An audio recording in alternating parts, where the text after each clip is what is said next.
Celebrating 10 years of trailblazing in ground support, Exceed marks a decade as your leading partner in ground support equipment leasing. At the forefront of both short-term and long-term leasing solutions, Exceed adapts to your unique operational needs. Whether you're ramping up for peak season or planning for long-term growth, we provide the right equipment to keep your operations running smoothly. This anniversary, we renew our dedication to empowering your ground operations with efficiency and innovation. With Exceed, you're equipped for success today and prepared for the challenges of tomorrow. Exceed, driving excellence on the ground year after year. Explore more at exceedgse.com.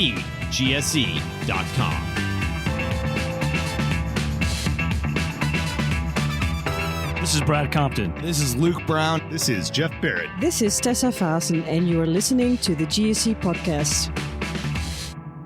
I am here with Mark DiMaria and Billy Ash. Mark DiMaria, formerly of Textron, and Billy Ash, a current Textron employee.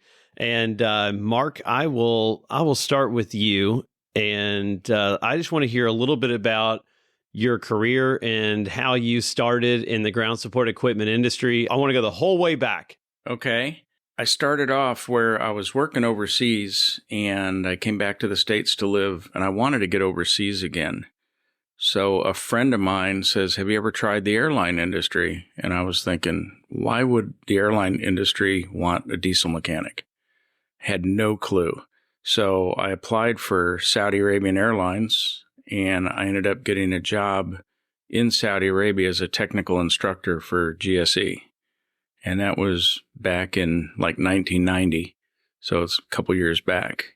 So I went to Saudi Arabia, and I worked there for close to 10 years as a training on GSE mechanics. So were you working in diesel? Like, I'm guessing, like, where did your career start before ground support equipment then? In diesel engines? Yeah, just diesel in general. I worked for an oil research company overseas, right out of tech school.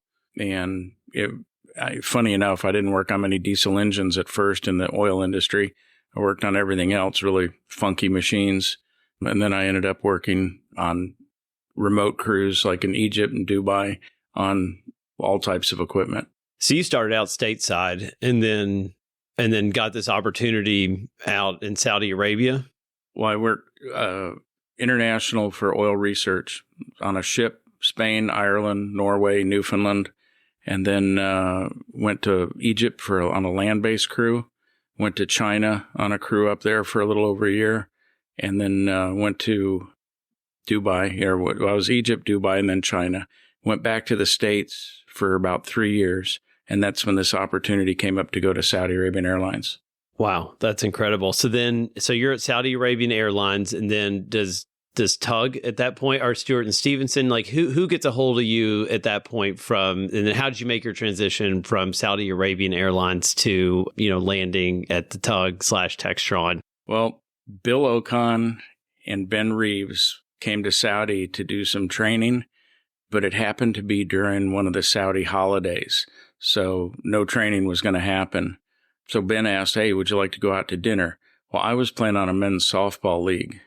And we were short people. So I just told him, I said, "Hey, look, I can't go to dinner, but you guys would like to come out and watch some softball and eat some hot dogs. We'd love to have you." Ben Reeves popped up. Yeah. They came and I picked them up at the hotel. We came out to the compound and while we're playing softball, and after the games, he was talking about they wanted to open up an office in Europe and want to know if I'd be interested in being a manager for the European office. And I said, "Yeah, definitely interested." A few months later, he sends me an email. He says, "If you're still interested, I'd like to take the talks to the next level." And I just sent him back an email and said, "Welcome to the next level." And next thing I know, I got hired and went to work it was when Stewart and Stevenson had just bought Tug. Okay. And I went to work in Amsterdam. And is this the broom closet? Infamous broom closet? That was the infamous broom closet. Okay. Yep, at KLM, the equipment services. Yeah, that was it. I've heard a lot about that broom closet. It was small. That's hilarious. Let's get Billy in on this conversation. I met Mark in the late 90s, and we did air conditioners. Stewart and Stevenson bought Lear Sigler. Okay. And so we built the air conditioners, and I was over there doing some repairs. Mark was doing the training, so we got together. He invited me to his house. So, Billy, how did you start your career? Did you grow up in Texas and then somehow start working for Stewart and Stevenson, or how did all that work? Well, I grew up in Tennessee. Okay. Graduated. As soon as I took off to Texas because I had some friends down there in Houston working in the construction business. I went down there, moved in with them, started working. Walking to the store, guy's GTO was broke down. I said, "Hey, can I help you?" He said, "Yeah, ma'am, I put oil in the car and now it won't start. The oil light's on." I said, "Okay, let me check it." Checked the oil. He had overfilled it. Oh. And I said, "Man, you put too much oil in." He said, "Man, the oil light's on. I put oil in it." I said, "Man, it's too much oil. It's not going to turn over. Can you fix it?" I said, "Yeah, I'll fix it." So I towed his car to his house. Next day I fixed it. He said, "You need a job?" I said, "I got a job, but I'm always looking for something else." He said, "Well, I'm the personnel manager for Stewart and Stevenson. So if you come see me Monday morning, I'll put you to work and I'll pay you good." I went to work for Stewart and Stevenson. That is the craziest story. I had no idea. That's the Billy Ash origin story. Just got lucky. That is so funny. I love that. So Stewart and Stevenson at that time, what were they building? So I'm guessing pushbacks and air starts and things like that? Pushbacks, air starts, and GPUs. Okay. That's it. All right. And then at some point, Stewart and Stevenson bought Tug. Correct. Yes. Okay. Stewart and Stevenson bought Tug. And then they took the GSE from Houston, and since Tug had the property in Kennesaw, moved everything to Georgia. Okay. And then at what point then did, I guess, Stewart and Stevenson wanted to sell off their product? Yep. They sold it to Jacobs and Partners. Yeah, the airline industry or the airline portion of their company. Yeah. And that's when I came on, is right after that. Yeah. Okay. Tug Technologies. Okay. And then they kept around. Well, so what happened to the GPUs? Because at some point Tug bought Davco. Right. So where did the GPUs go that you said that Stewart Stevenson was building? They just discontinued it. Okay. Matter of fact, it rolled over to Tug Technologies, but then they phased it out because it wasn't profitable. They couldn't. Tug wanted to build everything on assembly lines. Yep. And GPUs, air start's tough to do. They were bay builds, right? Yeah. So when they needed the room and other stuff, Mark probably knows more about it now. I mean, he's there. I was still in Houston because they never made me move. Because I travel. Yep. So they just wasn't profitable, so they discontinued it. Well, Stewart and Stevenson had a special area where they built all their own wire harnesses, and they actually used to build their cards for the GPUs, the electronic boards. Okay. They had a separate section that did all that. So when they moved the factory from Houston to Kennesaw, they didn't move that part of the factory. Okay. So it just didn't make sense anymore to continue building them because they required all that pre-assembly stuff. Yeah. So then they just got rid of the GPU line, and then at some point Tug got Davco, and then now that's been sunsetted as well. Right. Okay. Awesome. And then Billy, at what point? So were you working always remotely, doing like a traveling technician? Because we haven't told the audience here that doesn't know you. I'm sure a lot of people in the GSE industry know you, but you're a traveling technician for Textron GSE, and you have been a traveling technician for a very long time. At what point did you start that portion of your career? Well, at Stewart and Stevenson, I worked in the test cell. We built GPUs, we built air starts, we built the pushbacks. So they had a test cell. They'd send it down there. We would test it, fix all the little issues, ship it. So I was in that department. We had a guy, he's an older guy, and he was doing the traveling. He got hurt. And they come to me and they said, "Hey, we need you to go to Abu Dhabi." I said, "I don't know where Abu Dhabi's at." So I've never been out of the country, right? Yeah. Oh, we're going to get you everything. We're going to get you a passport. We're going to do this, and we're going to get you everything, and we'll show you how to do it. And I'm like, cool, let's do it. Got me the passport, sent me to training. I went to Detroit training, learned how to tune the Detroits, and they sent me to Abu Dhabi, and I did my job, and I came back, and they said, "You want to go to California?" I said, "Yeah, I'll go to California." Been doing it ever since. So, do you have an estimate on how many countries you've been to throughout your career? No. But Would how you many say times around the world? I've been around the world 27 times, complete trips. That's incredible. I can't tell you which way, this way, that way, but yeah, I know the number. It's 27. So, what kind of status are we talking about here on the airline of your choice? Oh, I was global service on United for a while. Okay. Now I'm 1K because I don't travel overseas much anymore. Okay. Yeah. Let the young kids do that. Yeah, exactly. So, Mark, where, at what point in time did you move from the broom closet back over stateside? It was, I want to say around 2000, 2001. So I was in Amsterdam a year. Okay. Territories, Europe, Middle East, and Africa. So I was constantly traveling. So then I moved to Houston for about a year before they transferred everything to Georgia. Oh, so you were actually at Stewart and Stevenson in Houston? In Houston. Oh, okay. And then you moved at some point to Georgia. Yeah. So I moved in less than 3 years. I moved from Saudi to Amsterdam, Amsterdam to Houston, and Houston to Georgia. That's incredible. So what was your title then when you moved over to Stewart and Stevenson and then eventually to Tug? I was a manager for the European office. When I moved to Houston, they weren't quite sure where I was going to fit in. And then shortly they made me the service manager. Okay. So, and then when I came on in 2007, I think you were the service manager, right? Over warranty and repair, all that kind of stuff. Yeah, I've been doing that pretty much since 2001, I guess. Yeah. Yeah. And then you have now ended your career at Tug, right? Congratulations. I have almost 25. I was a week shy of 25 years. Well, that's an incredible career. Yeah. So what were your biggest takeaways over those 25 years? I guess over the last few years, the technology has really changed. I mean, it was for a long time, the technology just stayed pretty much the same. And then I would say over the last maybe 6 or 7 years, when EPA, engine regulations started changing, the technology just really started changing. Yeah. And the engines started getting larger and then obviously electrification, but electrification is not new by any stretch of the imagination. Billy, I'd love for you to get your opinion on this whole thing, because even though we have more of a focus on electrification now, we've been, dealing with electric equipment forever in GSE, right? Yep. The PLC. When the PLC came out and took all the relays away, took a lot of mechanics away. Yeah. So now you got to have a laptop to do everything. You carry a laptop, you do everything with a laptop.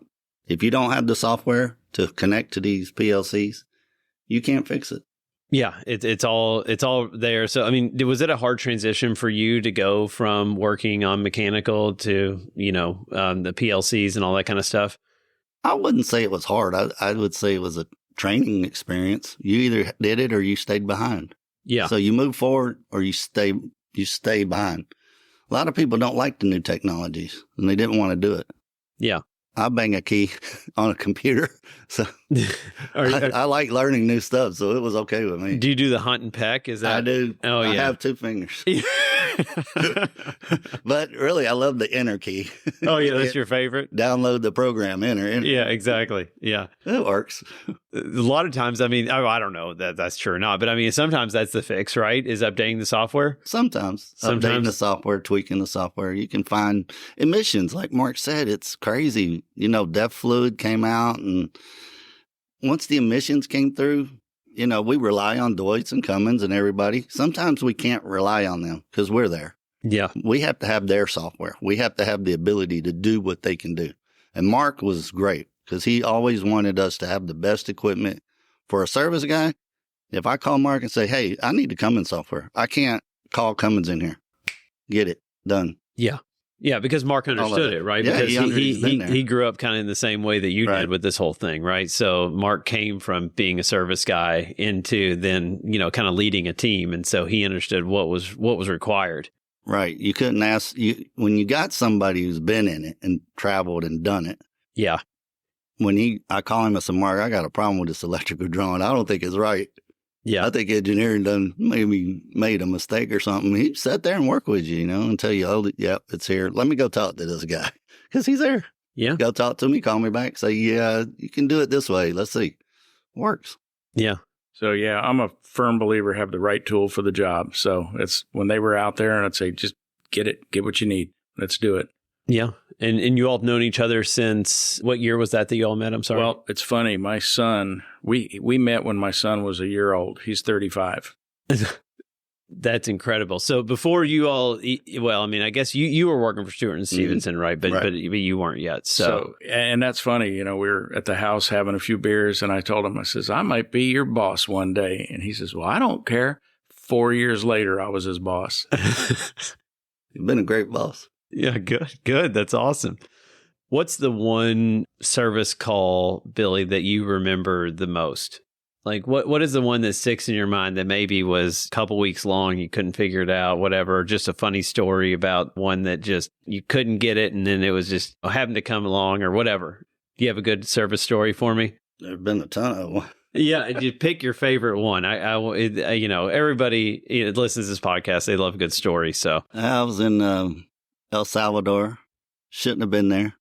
They flew me over from Puerto Rico, took me off a plane, fixed the machine, put me in a room for 5 hours until they can get me back out, brought me food, and a security guard standing outside the door.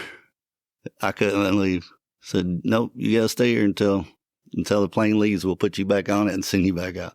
And this was in El Salvador. Yeah. Syria. I've been to Syria. I've been all over the Middle East, China. Were there a ton of places that you felt unsafe? Syria? Yeah.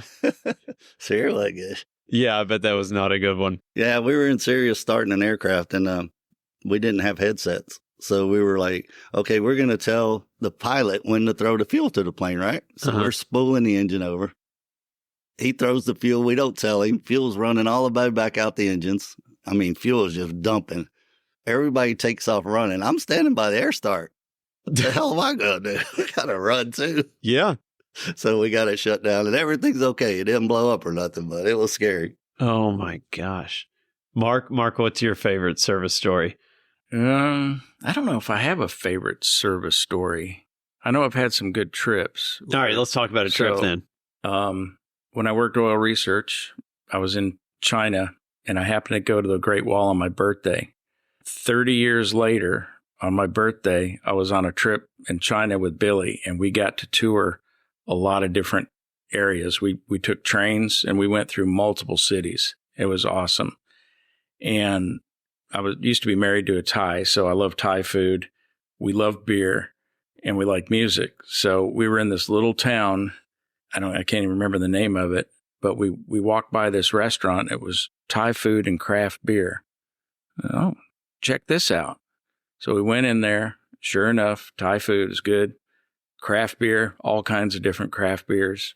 And then they had a big screen TV, and they were playing the 2010 Guitar Crossroads Festival on the screen. So it was awesome. I mean, we're out in the middle of nowhere in China, some little town. Yeah. And eating Thai food, drinking craft beer, and watching a great concert. So I said, it's like, where else can this happen? Yeah, exactly. So that was a good trip.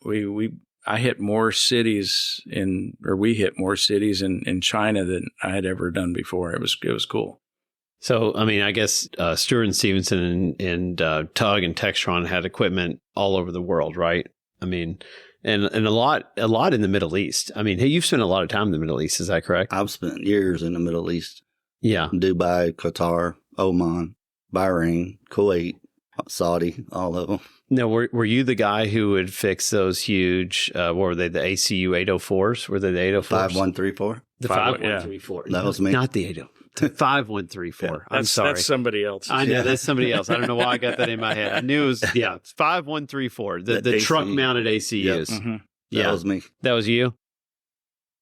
That's mixed a bunch of them. They're still working though. Are they really? They're still going. Qatar's got them. Dubai's got them. Emirates has them. Qatar, they're in Oman. They're still working. Still going strong. That's incredible. Philippines. I just worked on one in the Philippines. I was there. Yeah. So you still do a little bit of the international travel. It's just not what it used to be. It's not what it used to be. Yeah, I still do it. Yeah. When something comes up and they need my certain information or some information that I have, I can do it. I still do it. Yeah. So, we went out to lunch before this. So just a little bit of background in case, we have a listener that for some odd reason hasn't listened to every single podcast. I used to work for Tug and Textron GSE. So I've known you guys since 2007. But, we went out to lunch before this and we were talking about training, right? And how training is so important. And Billy, I just kind of wanted to give you like a little bit of a forum here to discuss, kind of your thoughts on how we can, help move the industry forward really via training. I think the internet, if we can do more YouTube videos of fixing equipment and get it out there on a YouTube channel, like cars. Yeah. Look stuff on cars all the time. My daughter brings me her new car, the CX-5. Never worked on a Mazda CX-5. I Google it, pull it in the shop, put brakes on it, fixed. If we can get into that more, and I think a technician hasn't been trained because he hasn't had it yet, he can Google that and say, hey, I want to work the conveyor on a conveyor belt and see what's wrong with it. If it's there, it'd be great. Oh, the housekeeping's here. So we're going to take a little bit of a break and we'll be right back. All right. Well, we are back after we had housekeeping come in here. Yeah. So that was the first time for that. And that was interesting. So we were kind of talking about training and how there's kind of a lack of information out there for new techs and how, YouTube would be I know for me, if something goes wrong in my house, and especially nowadays, you can't afford to hire a handyman or anything like that. It seems like it costs a ton of money. It didn't used to, but now it does. So I try to do everything myself. And the first thing I do is go to YouTube. That's correct. Yeah, I think YouTube snippets on all kinds of different things would be really useful because even in the support side, somebody calls in, you just send them the link and say, here, watch this. If you have any more problems, call back and do that. So I think more of those little YouTube snippets would be, really advantageous for everybody. Yeah, I think we just started a new business, guys. Yeah, and I think we should do it at the factory because, we got to test the machine before we put it on a truck. And That's true. When it comes off the line, there's guys there who actually, okay, we have this boom that won't go up, conveyor. If they did it then and say, okay, this is what we've done and this is how we fixed it, that's a start. Yeah. So, how many times do you show up to these service calls? So a customer calls in, they say, yeah, my belt loader, the boom's not raising. You fly out to, San Francisco. Are you there and the people just have no idea what they're, what does that situation look like? Yeah, but I rent a car because I'm going to lock my stuff in the trunk. Yeah, we do need to have a public service announcement about this. If you go to San Francisco, please rent a car and not an SUV and lock your car and don't leave any valuables in it. Yeah. Yeah, we know about that. Yeah. You and I know very, very almost too well about that. Yeah. So yeah, when we go on a service job, we kind of have a mechanic with us. So we kind of do training and the repair at the same time. Okay. So we show the mechanic's always with us because we have to have an escort because we're on the airport without a badge. So we try to always do a little training while we're there to do the repair. So training to me I think it's essential. If you've got a good crew and you train them, I've been doing a lot of training for United on their air starts. Uh-huh. It's cut our calls down. Oh, a ton. We hardly ever get a call from, and if they do call, it's something odd, very strange, that we wouldn't normally catch that. So how does that come about? So let's say that I'm a major airline and I've never contacted Textron about setting up training for my techs. Is that something that Textron GSE will do? And then if so, how do I go about getting that training that maybe a United has gotten? Yeah, pretty much just contact the service department and set it up, tell them what they want, give them all the details, where, how many people, what type of training, what level of training, and they'll work with you to set it up. Do you think that's something that's underutilized? Oh, yeah. Definitely underutilized. I like it when a customer buys a piece of equipment and adds it to the sale. Yeah. Like if you call one of our sales, Brad, say, hey, Brad, I want these units, but I want training with them. It's done. Yeah. commissioning and training. And they do that in the contract where they'll say, if a new piece of equipment's going to a station that they don't have that equipment there, then, you'll have somebody on site to do training the first time. Yeah. And especially if they're buying something new, like they've never had the Textron GSE Air Start in their fleet. That's super important, right? Because the mechanics don't know how to work on it already and stuff like that. Or what we were talking about earlier with Smart Sense. Yeah. So if you got units, you don't have Smart Sense. You're going to get 2 or 3. Yeah, you need somebody to come train on the use of it, train on what could go wrong, the repairs, optical sensors, stuff like that. This is how it works. It makes a huge, huge difference. Yeah, in some cases, they may operate it and think there's something wrong with it, but it's actually the way it's supposed to be functioning. So a lot of that is just familiarization and operation training. Yeah, that's really interesting. I hadn't really thought about that. And I think that's, I think in 2025, for sure, I'm going to start doing more interviewing service providers, right? And talking to them about service, because I think it's such an important part of ground support equipment. And we kind of only go over like the sales side usually. And there's this huge service side, behind all of that and things that happen once that equipment's delivered. And I was texting Brad Compton before I came here. And, he was saying, he goes, "Oh, I'm so glad that you're interviewing Mark and Billy because I wouldn't be here without those guys." And what he meant by that was, and I'm sure, is that you all have supported him and made him look good in front of customers his entire career, right? Going back and doing the hard stuff, right? Like the easy stuff's doing the sale, right? It's backing up that sale after it's done, making sure the proper service is done. And then when we have a unit down situation, when I worked there, it was always call Mark, and then, Mark's going to reach out to Billy or Chris Solis, and they were going to go and fix it. And that's how we made our name, right? Was standing behind our product and having the service levels, the high service levels, I guess is what I'm trying to say. And especially with a demo. If Brad demos a piece of equipment, I go with Brad. Yeah. Or he says, "Hey, man, who you got free to send with me? Because I'm going to demo this piece of equipment and I want somebody there. Something happens, I want it fixed while I'm there. I'm not going to be there by myself." And stuff happens, the trucks beat this stuff to death. We truck it across the country. You put it on a truck and it just beats it up. So you got to go through it again. It is amazing. Like I just had a unit show up at a customer's location, and it turns out that there was damage that happened during whether it was the loading of the unit or the unloading or while it was on the truck. I mean, stuff like that happens all the time. And I think the customer thinks, "Oh, just show it to me. It didn't work." I mean, a lot of times it can be damage in transportation, right? Oh yeah. There's a lot that can happen. I think the funniest one's the one we shipped an Air Start to Miami and they never got it and they still ain't got it.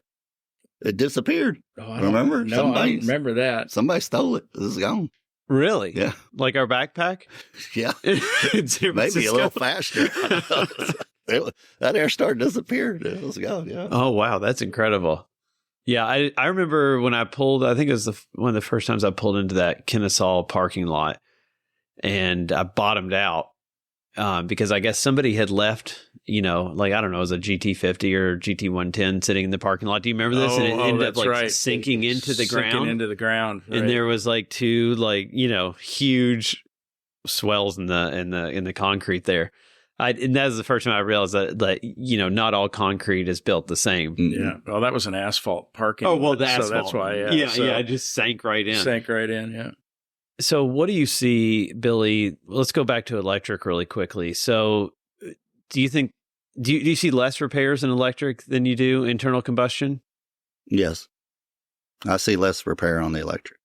Okay. So go ahead. It's easier. I mean, there's not as much to it. It's all electric, but you got to have special trained technicians to work on it because you got to be able to connect to the controller to see what the controller's doing. It's not tweaking. You can't tweak something on an electric.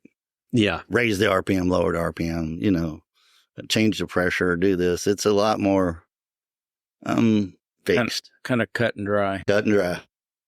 So do you see it as an issue with new technicians as far as not knowing how to work on electric equipment? Do you see eventually we're going to have some issues because People just don't know how to work on it. We're already having them issues that people don't know how to work on them because they're this coming, it's there. And we just, okay, we're going to buy you electrics.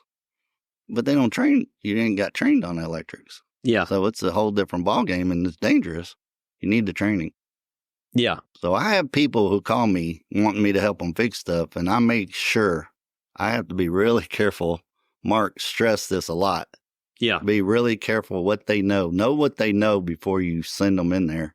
Because it's, you get shocked by it. And it can be bad. You know how you hit the battery against the metal. It's worse. Yeah. It'll weld, and it's a welder. So, yeah, it's very dangerous. Especially with a lot of the newer, higher voltage stuff coming out, almost like over-the-road highway type systems. You got to really know what you're doing and know where the disconnects are and know all that. So it's just a different animal altogether. But so the technicians that are out there today, they're good with internal combustion stuff for the most part, but they just don't have the training to go in there and work on that kind of equipment. Right. We learn by what we do. Yep. And then you throw something new at them, and then sometimes it works, sometimes it don't. Yeah. Yep. The forklift industry has been electric for a long time, so there's a lot of those technicians which are going to transition. They've been working on electrics for years, so they may have a little bit of an advantage. So you're going to probably see some people in different industries migrate over because they have that experience. Yeah. Yeah, for sure. So what do you see as far as when you go to these airports infrastructure wise? Do you see airports like starting to get more infrastructure? Is it going pretty slow, or do you see it ramping up? Like you're out there in the field all day. It's going really slow. Yeah. Really slow. To do what we want to do, to replace a lot of gas-powered equipment, diesel-powered equipment, and go straight electrics, yeah, it's going really slow. We're not there yet. We're not there yet. And it's not just the airport. It's actually the power to the airport. Okay. They don't, they don't have the grid, the capacity yet to change over to all electrics. That's going to take some time. Yeah. And a lot of investment. And then the question is, who's going to pay for the investment, or who's going to pay for it? Yeah. Yeah. That's interesting. I see a lot of people, they're investing in electric, and then I see other people that are investing in electric, and it's sitting there because, they have like a yard now where they can't even get the stuff out. They have it new, but there's not enough infrastructure for them to even put those units in service. That's why you're seeing the mobile charging stations where you have a diesel generator or something else. Exactly. Powering a. Yeah. Yeah. It'll be interesting to see, because all these companies have these ESG goals, right? Whether it be a ground handler or an airline, and they're mandated to buy a certain amount of electric equipment. But then if there's no infrastructure, then you're going to have to go to these mobile charging solutions, whether it be like an amp cart type thing that has actually like a gen set on it, or whether it be something that connects to the gate power. Are you starting to see that kind of stuff out in the field, or not really yet? It's coming. It's getting there. It's airports that are expanding today. So they're adding GPUs on the jet bridge, air conditions on the jet bridge, air start in the ground. It's on new airports. It's coming. Yeah, I haven't heard about the air starts in the ground. Oh, yeah. Thing. Is that? Yeah, it's look at Dubai. Okay. Yeah, they've done it. The air start comes out of the ground. Really? GPU comes out of the ground. Yeah. Oh, that's interesting. Okay, so are you seeing that in in North America, or is that mainly overseas? Mainly overseas. Europe and Dubai and the Middle East. Qatar's looking at it. They're going for that. Okay. Yeah, I haven't seen it in North America yet. Me neither. Okay. All right, but I know about that, so that's great. This is fantastic. So I'm learning something today, so I appreciate that.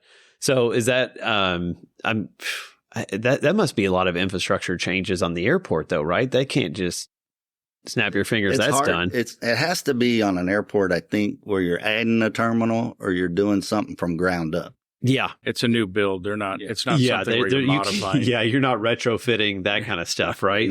No. That's not happening. Okay, but that's still really interesting. All right. Yeah. So what other stories do you have, Billy? Do you have any other good stories that we can tell on the podcast? Yeah. I was sitting in the terminal in Japan. Yeah. Waiting for a flight back to the States. And a guy comes up to me, Billy, yeah. He said, man, I got a tractor down here. It's broke. I need you to look at it. So he walks me down through customs, out of customs, back down, all the way back down under the airplane. And it's sitting on the airplane. And yeah, I had to fix it. I was like, what the heck? So he mentions Japan. So Yeah. do you know, have you ever watched the Little League World Series where the Japanese teams go out and they pay homage to the little figurine out there? I've not seen that. Okay, you got to see that. Okay. Okay, well, that's what the Japanese do when Billy shows up for GSE. Oh, is that? I mean, they pay homage to him. He is like, he's a god for GSE when he goes to Japan. Yeah. I mean, some would say he's a god of GSE anyway, but yeah, but especially in Japan, I guess. 43 years, you better learn something. So I've heard that and then this is like completely rumor, but I've heard that the GSE in Japan looks like perfect. It's perfect. Oh, it's Perfect. I mean, it's like pristine clean. condition. You know, you've been in a piece of equipment around, everywhere. Yeah. They eat in it. Oh, yeah. You don't see that. They don't care. They're hitting stuff with it. Yeah. Not in Japan. Have you ever seen operations in Japan? No. Different group, they all wear different color uniforms. So it's like the ground handlers, the ones that are dealing with baggage will wear green. The ones that are doing fueling will wear blue. The ones that are, you can actually see, and it's an orchestra, or it's amazing out there the way they do it. And that equipment is spotless. They don't tolerate people, messing with stuff and all that. It's respected, and they really take care of their stuff. You're not finding a coffee cup in an aircraft pushback tractor. I promise. or a burrito stuffed under a seat, Yeah, exactly. Yeah. It's not happening. That's hilarious. Yeah, I don't think that the operators here in the United States, I would say, have quote unquote respect for the equipment. Mm-hmm. No. So if you want to see something spectacular, though, like when I was in Saudi, the air starts were the gas turbines. Yeah. And they were truck mounted. And they used to have a safety device in there where, you'd have to put the hose in there. And if the hose was out, you couldn't drive the truck. Well, they used to put a Coke can in there and bypass that. And at night, they had an air start connected to an aircraft, and it was running. And someone got in the truck, and they had that bypass. Some guy got in the truck and took off. And, when the 50-foot hose got to its end, it yanked that gas turbine off the back of the pickup truck. And when it hits the ground and it kind of explodes at 42,000 RPM, it's pretty spectacular. So, yeah. We had one in Saudi too that the guy was saying, man, something's wrong with this air start. It stinks. I'm like, man, I don't know what's wrong with it. And a cat had got up in there and it shot the cat up into the airplane. Oh my God. And that cat had been there a while. Yeah. Yeah, apparently. Well, That's when we started putting screens on the end of the hoses. Oh, okay. There you go. There's a reason for everything. We fixed that. Yeah. Something has to break before you figure out, wait a minute, we need to put a screen in here. Imagine that smell going into the air conditioner. Oh, I can't even imagine. It was horrible. I remember my dad got like a bird stuck in his, like, I don't know, it was like a radiator or something like that in his car. And in the air conditioning. Uh-huh. It was horrific for weeks, and we couldn't figure out what it was. Oh, it was bad. Yeah. So I can only imagine what that was. Time to sell a car. Yeah. Oh, we got rid of that thing. That was a Sundance. It was a fancy car. You remember those deals? Oh, those things were terrible. But that's neither here nor there. So I had one last good question for you, but it has since left me because of my Sundance car thing. So we'll think of it here in 1 second. But Mark, what else do you have for us? I agree with like Billy. Training is going to be the biggest thing, and electrics are going to take off more once they start really figuring out how much they're saving on maintenance cost. And the telematics, I think we're still way far behind on the telematics, and I think that connected direct to the maintenance systems, you're going to really figure out what equipment is costing, and your maintenance savings on electrics versus internal combustion. And I think that's what's going to really help drive the conversion to electrics a little bit higher speed. So do we see, Billy, a move towards telematics and being able to remotely diagnose and fix a lot of the equipment remotely? Is that something that can happen now, or is that something, do you think, that we're going to eventually be able to do? It's happening now. We can do it on an Alpha 4. Okay. Yeah. Matter of fact, the guy in LA had a problem with his Alpha 4. He has the app on his phone. I Can Go. Clicked on it. It called our engineers. They went through it, found the problem, had him fix it. Done. It's there. Yeah. I think it's going to be more and more and more. And I think it's a great feature to sell, a selling feature. Yeah. Hey, we don't need to send our guy. It's going to, and it's been there. It started on the loaders, Yeah. And it's been around a while, but it's getting better and better. Now that you got an app on your phone, you just connect and it calls somebody and the engineer looks at it. Oh, I got a call here. Let me look at it. And they look at it and then they say, oh, yeah, here's your problem. Yeah, because like you said, a lot of the stuff that you're fixing now is with a laptop, right? So why couldn't you just do that remotely? You can connect to it. Yeah. Alpha 3, Alpha 4. Yeah, and communication infrastructure is getting better, so it's going to get a lot better. Yeah, we're not there yet, but We're getting there.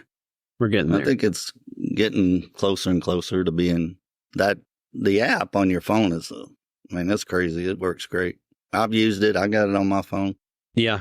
And every mechanic that calls me, I said, man, get this app on your phone. It's $75.